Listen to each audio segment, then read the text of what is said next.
আসসালামু আলাইকুম ভিউয়ার্স, আমরা প্রাণী সম্পদ খামারে এসেছি। তো আমরা এর আগে ভিডিওটা দিছিলাম, এটা ছাগলের। তো এখানে একটা গরুর, এগুলো হচ্ছে উন্নত জাতের না,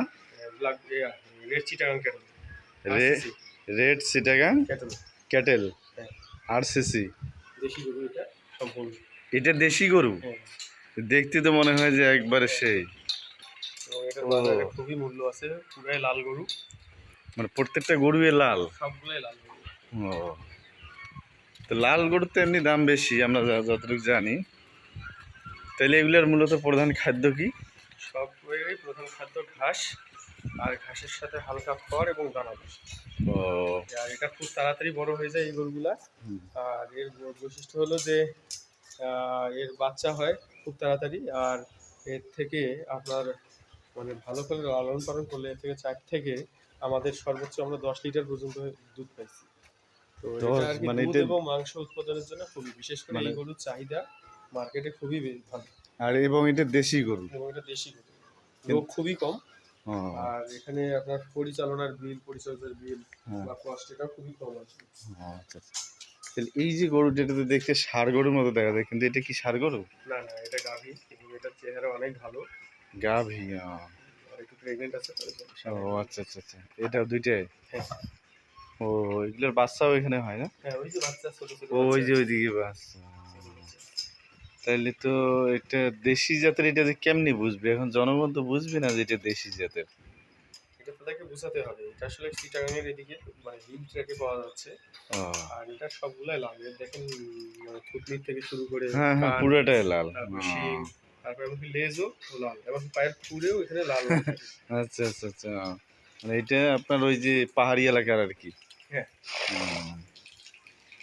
তাইলে এখন এগুলা সাধারণ জনগণ যদি কেউ লালন পালন করতে চায়, তাহলে কি আপনাদের এই জায়গা থেকে নিতে পারবে? এটা কর্তৃপক্ষের অনুমতি সাপেক্ষে যদি আমাদের আপনার দেওয়ার মতো থাকে তাহলে। আর তাছাড়া এই লাল গরুর বীজ এখন বাংলাদেশের সব জায়গাতেই অ্যাভেলেবেল রয়েছে। ও আচ্ছা ঠিক আচ্ছা, আছে, এখানে আপনাদের এলাকায় যারা লোকাল এলএসপি আছে হুম বা হুম হুম। যারা বীজ দেয়, তাদেরকে যদি বলা হয় যে আপনি লাল গরুর বা বীজ নেবেন, তো তারা দিতে পারবেন, এবং এটা বাংলাদেশের সর্বত্র ছড়িয়ে দেওয়া আছে। ও আচ্ছা আচ্ছা, তাহলে মোটামুটি আসলে কৃষি খাতে অনেক উন্নত বা অনেক উন্নতি করা যায়, কিন্তু আমরা অতটা বুঝতে পারি না, ঠিক না? হ্যাঁ, এটাই।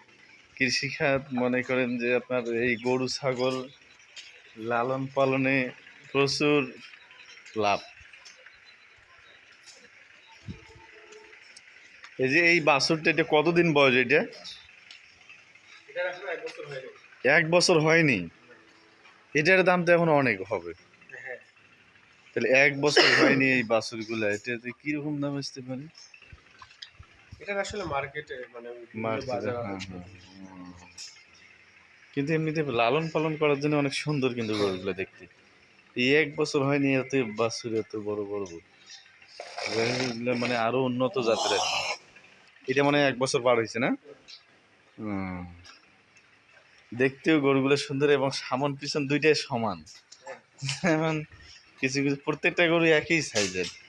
এর চামড়ায় কি কোনো সমস্যা নাকি? ওটা একটু ওই যে মাছি কামড়ের কারণে একটু ও, চামড়া মাছি কামড়ের কারণে এই সমস্যা হয়েছে না?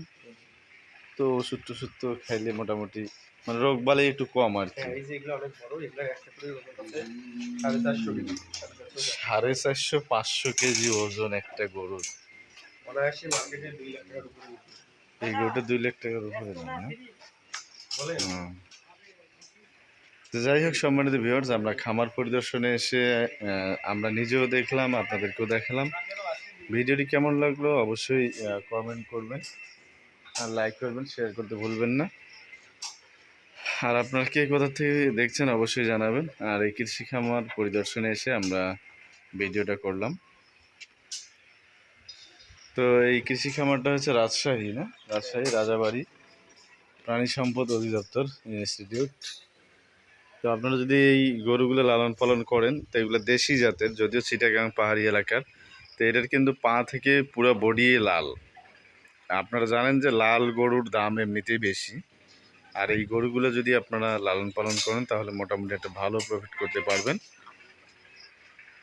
তো শুধু আপনাদেরকে পরামর্শ দেওয়ার জন্য এই ভিডিওটা করা।